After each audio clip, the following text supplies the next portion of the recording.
What is going on, Trash Talkers? We are back with another episode for you. In today's video, we're going to give you our season preview for the Carolina Panthers. All that and much more coming your way right now!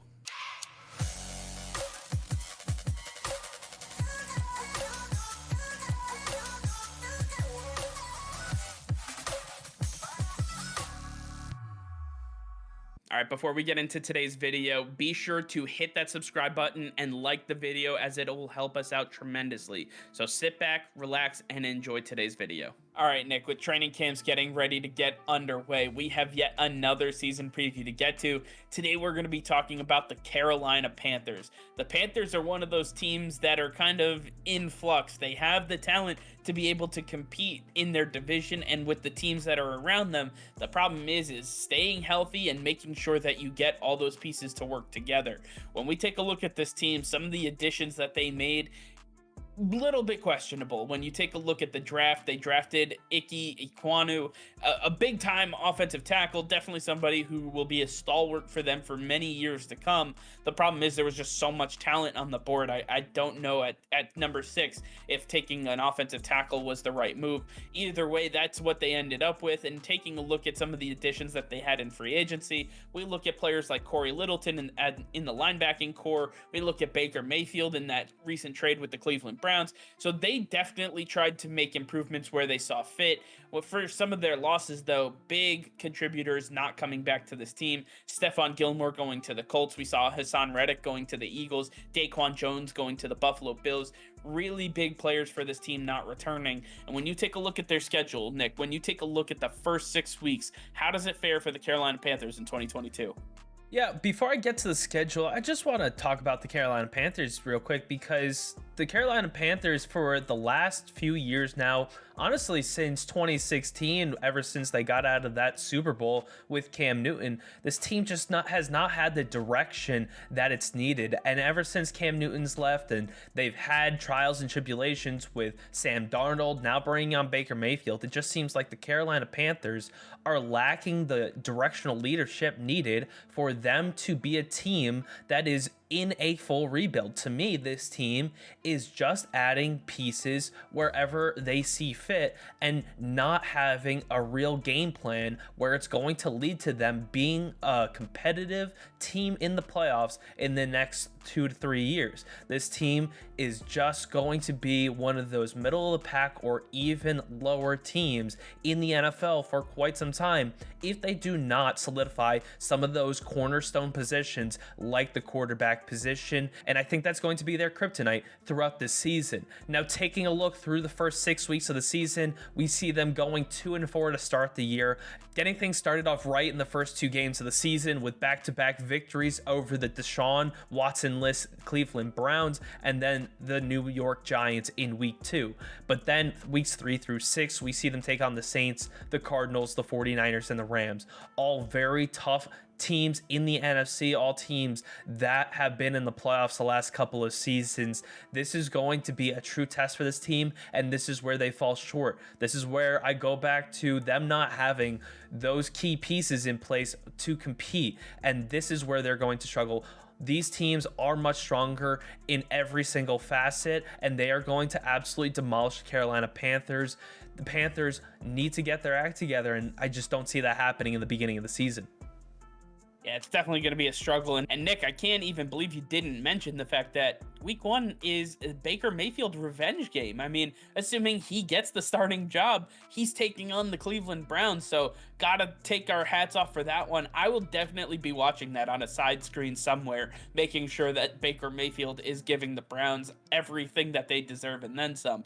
But taking a look at the next 6 weeks, things actually don't get better. They get a little bit worse, going 1-5 in the next 6 games with a total record of 3-9. Not looking pretty, but when you look at the level of competition they're going against, you have the Tampa Bay Buccaneers. The Atlanta Falcons are an easy team that should be able to be beaten, but division rivals are not easy for this team, and it's going to be very difficult. We see a victory over the Falcons week 10, but the Cincinnati Bengals, the Baltimore Ravens, Denver Broncos, all very talented teams, all teams that are vying for the playoffs in the Super Bowl, and the Panthers are just not at that level. They have the defense to be able to compete. They have the receivers to be able to compete. They don't have the quarterback position situated. They need to get this offensive line figured out. They need help on the back end of this defense, because at the end of the day, Jaycee Horn is just not enough. He cannot be the only cornerback for this team leading them. They need a solid running mate. And that's what Stephon Gilmore was supposed to be last year when he had his quote-unquote homecoming to South Carolina. But the fact is that he just didn't want to be there, and he ended up going to Indianapolis in free agency. Nonetheless, 3-9 is not where the Carolina Panthers are. I think Matt Rule is definitely in the hot seat at this point with a week 13 bye on the horizon. Nick, what do weeks 14 through 18 look like for the Carolina Panthers? In the last 6 weeks of the season, we see that the Carolina Panthers end the year 5-12, not stellar, not where they wanted to be, and it is actually taking a step backwards from where they were last year under Sam Darnold. This team under Baker Mayfield is going to perform just about where they did the last couple years, as they have not made those significant improvements. And when we take a look at these last 6 weeks after that week 13 bye, we see them take on the Seattle Seahawks in week 14. But again, another team that is at the very beginning of their rebuild, a team that the Carolina Panthers can definitely get past, and we see that happening.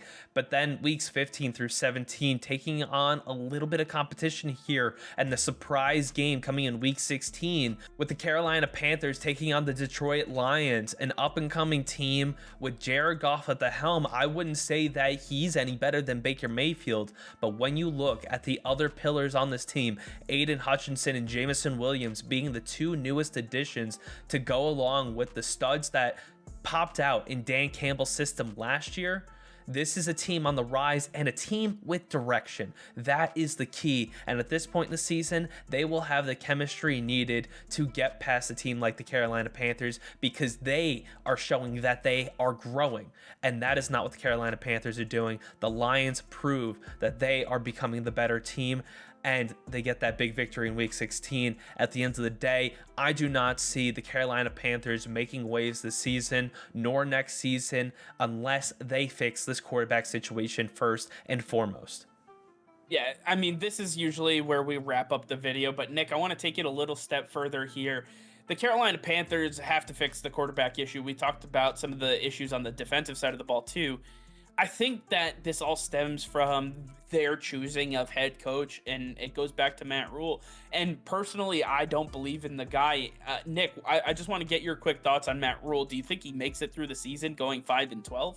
No, I think that Matt Rule's been on the hot seat starting last year with Sam Darnold. Things were not working out, and he was supposed to be the guy to change the culture in this locker room. That did not happen, and I don't believe Baker Mayfield is that answer with everything we've learned from what Cleveland Browns players and personnel have had to say about him. Yeah, I mean, you know, there's three sides to every story, and the fact is that the Carolina Panthers are going to have to deal with whatever Baker Mayfield they made the trade for.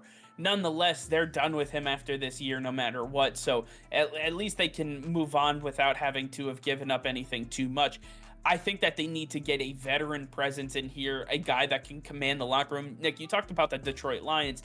Dan Campbell is one of those guys where we thought he might have been just a little bit too much when he first came in, but he has the respect of his players. He has the respect of that locker room. That entire franchise knows what they have in Dan Campbell, and his system started to work at the end of last season. They showed glimpses of what they could possibly be, and they are feeding off of his energy right now. The Panthers need a guy like that, a guy to come in and really be the change in culture for this team. Matt Rule did not do that, and I fully expect that the Carolina Panthers will be looking for a new head coach after going 5-12. All right, well, I want to hear from you guys. Let us know in the comments down below what you think of the Carolina Panthers season preview. Let us know what you think about their season in 2022, whether we got their predictions right or wrong.